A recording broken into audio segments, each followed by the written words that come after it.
welcome to the new and improved Authority Videocast. With me here today are some notes, and am bringing you to a new part of the Minville Entertainment recording ambiance castle thingy premises. Welcome to the Manville Entertainment premises, a new wing. This is the new recording dock. There we go. Something along those lines. But either way, I do have a new topic for you guys today. And yes, I'm coming to you on a Sunday because who knows, maybe you got some more free time today. And I know I did. So I went ahead and I jotted down about a page and a half worth of notes on something I wanted to talk to you guys today about. Now, A Tale of Two Smiths is going to be coming to you tomorrow. I can officially say that. Having given this a little bit of a dry run, I didn't want to use my main topic and not having. I kind of did something similar to this with WrestleMania. But see, with WrestleMania, it's different. I'm just such a wrestling fan, and it's sort of a tried and true model. You just sort of rate the matches, go through what you saw, and we all have our people that we go to for that, but I figured I'd try my hand at it as well. And I actually had a lot of fun doing that. So without further ado, let's get into today's topic, which is going to be Byron Buxton. And I actually have someone that you guys might not expect, but his career actually mirrors another prospect's career eerily similarly. And like I said, you guys aren't going to expect what prospect or what player I'm talking about. So let's get right into it. Now that we're 2 minutes in, done yammering about God knows what. Byron Buxton, prior to the 2014 season, was the highest rated prospect in baseball by Baseball America, Baseball Prospectus, and Major League Baseball. So essentially, Byron Buxton was the unanimous number one overall prospect prior to 2014. And then prior to 2015, Buxton was still the number one rated overall prospect by Baseball Prospectus in Major League Baseball, as Chris Bryant had usurped him as the number one prospect rated by Baseball America. Buxton was still number two, however. So unanimously, though, however, in 2016, he's voted the number two prospect in baseball because now he officially has been overtaken by Corey Seager. But still, he's the number one prospect in baseball, essentially, 2 years running, and is now the number two ranked prospect in baseball for a third year. Top two for 3 years in a row. He's very highly sought after. Well, the reason that changed, the reason he dipped from 1 to 2, some dip, right?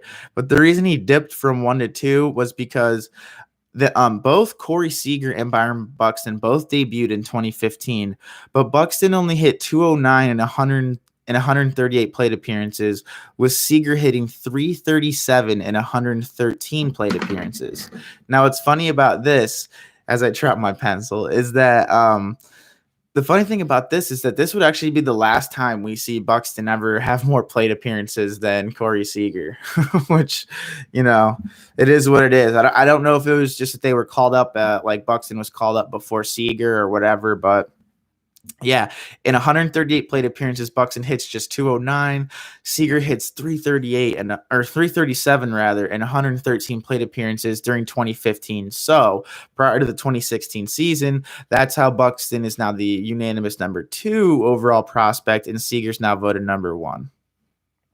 From 2015, so from those debut seasons onward, from 2015 to 2017, Corey Seager hit 305 and made 2 All-Star games in his first 2 full seasons. Because 15, like I said, only 113 plate appearances. His first 2 full seasons in 16 and 17 makes the All-Star game both years, wins the Silver Slugger both years, and was Rookie of the Year in 2016. I mean, he was mightily impressive. In that same span, from 2015 to 2017, Buxton hit 237 and 433 less plate appearances. Buxton won his first and only Gold Glove in 2017, but finished 18th in AL MVP voting. Seager finished 17th in NL MVP voting that year. But who knows? Maybe Buxton's fortunes were starting to change because, like I said, in 2017, he wins a Gold Glove. And when I mean 433 less plate appearances over those years, Buxton was just not. He was getting hurt. I don't know what was going on with him. Just up and down with injuries, just couldn't stay on the field. Meanwhile, Seager's turning into this awesome guy. I mean, he's really showing off why he was the number one prospect based on that. I mean, you can't have a better start, basically. 237, meanwhile, leaves a lot to be desired. But like I said, he finished 18th in AL MVP voting in 2017 because he started to turn it around a little bit. It was basically the first full season. It wasn't a full season by any means, but it was as close to a full season as he had played at that point. And maybe his fortunes were starting to change. But then 2018 comes around, and both Corey Seager and Byron Buxton get injured.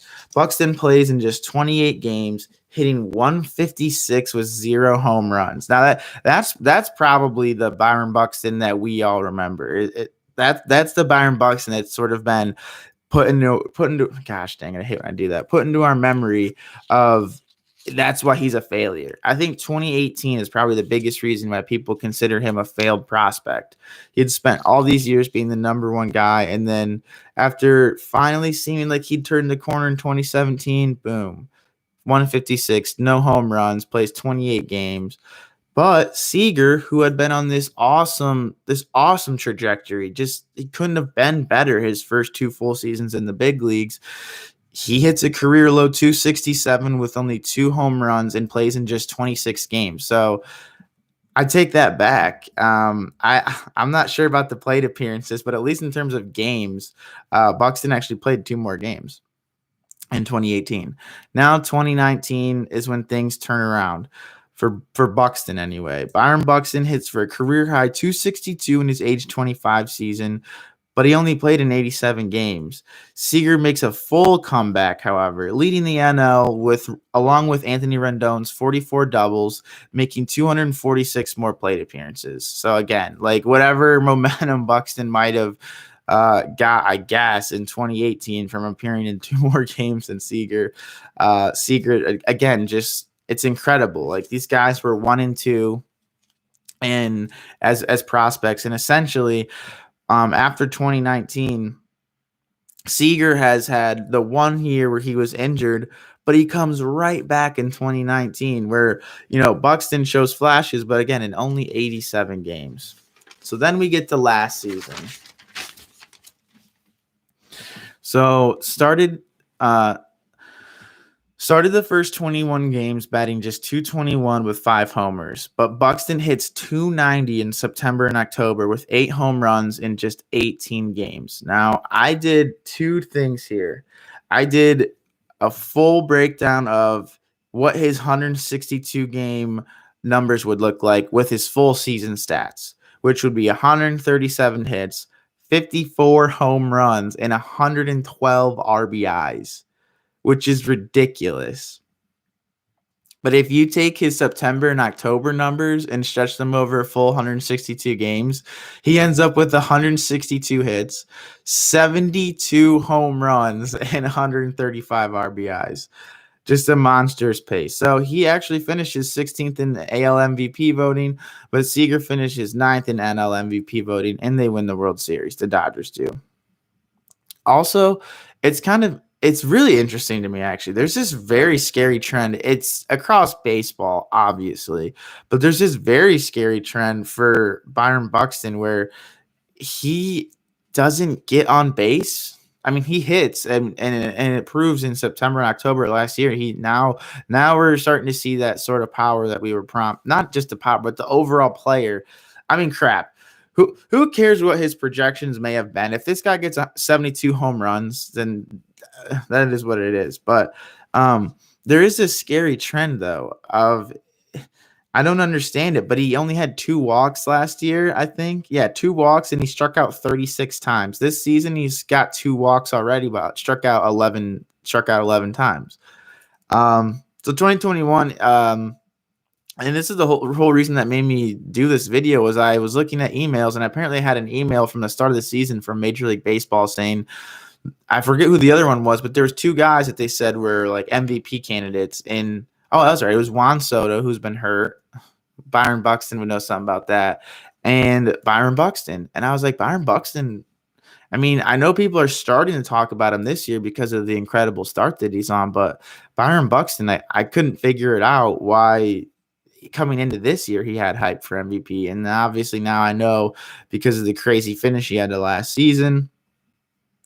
But there's a bit of an alarming trend where he hit 254 last year, but only had an on base percentage of 267. That's terrible. Like I said, 2 walks and 36 strikeouts. This year, 2 walks and 11 strikeouts. He's not walking at all. I don't know. He must just be a really aggressive hitter or something, which would explain why he struggled with strikeouts in the past. See, that season that he finished that season that he started to put it together in 2017 before he got injured, where he finished 18th in AL MVP voting. Last season, he finished 16th. So the year he finished 18th in AL MVP voting, which was 2017, he struck out like 150 times and he only walked like 30 times or something. It was crazy. Like he just doesn't walk, and he does strike out a lot. But yeah, I just think it was really interesting to see that. I would never have expected it, but Byron Buxton and Corey Seager's careers have sort of paralleled each other. But now Corey Seager's taking yet another leap. He won a World Series, and what else can be said about him? He's an absolutely great baseball player. So let's see if Byron Buxton can in any way start to help turn it around for Minnesota. They definitely have some pieces still, and a couple of years ago they were really, really good. It just stinks. It doesn't seem like the Twins and Buxton have been able to time it up right for themselves, and if the Twins going forward in the next couple of years are going to compete, I would think that Byron Buxton is going to have a lot to do with it. Guys like Miguel Sano, I'm sorry, but I think we can actually probably write off Miguel Sano at this point, which is just so interesting that a guy just even a couple of years ago, say in 2018, I'm sure people were just automatically willing to write him off, and now look at the resurgence he's made. So yeah, admittedly that was a bit rough.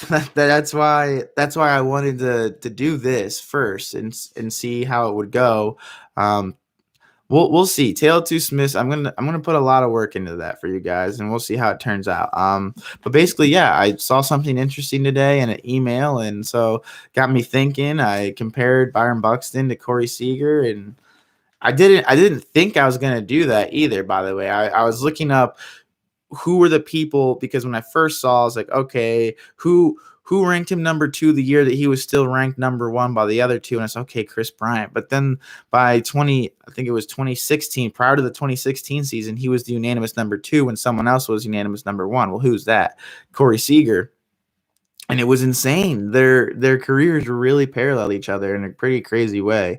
But obviously, I think Corey Seager has been the much better player. Corey Seager is probably one of the best players in baseball. I mean, just looking at the narrative that even I have here, I mean, basically he just dominates as soon as he comes up to the bigs, gets hurt, comes right back, and now he's part of that nucleus that's not only won one World Series, but they are more than likely going to be winning multiple World Series just based on how freaking stacked those guys are.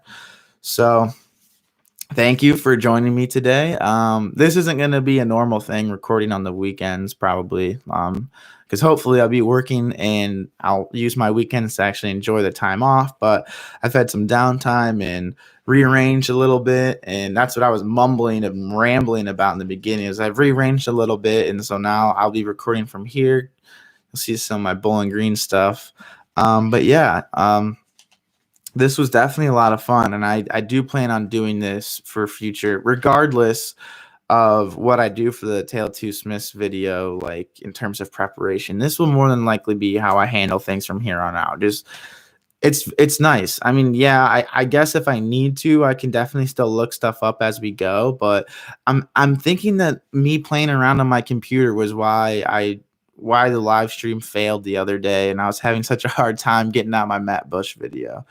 So you guys have a great rest of your day. Have a great rest of your weekend. I'll catch you tomorrow. Love you guys. Thanks for joining me. Make sure to like, comment, subscribe. Peace.